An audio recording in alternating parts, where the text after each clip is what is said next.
Дъх от родопа, където кала от плаче, а сърцето ми прегаря.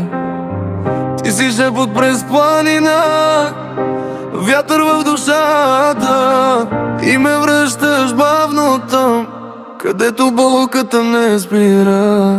По пътеките в нощта, сенките ме водят, стъпките ми тихо трепват все към тебе отново.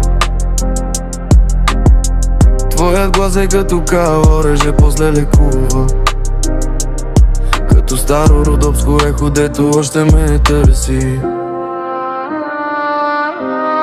Дишам тежко, вдишам спомени, като билка горчива, но свята. Ти си пламък в мъглата, аз човек изгубен в тъмнината. Чуваш ли ме в тъмнота? Дъх от родопа, където кавалът плаче, а сърцето ми прегара. Ти си шепот през планина, вятър в душата, и ме връщаш бавно там, където болката не спира. В тънкия звук на кавала има истина, дето боли. Ти си светлима без начало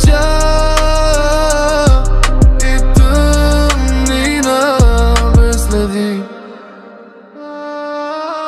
Всеки път, когато тръгна, пак се връщам назад,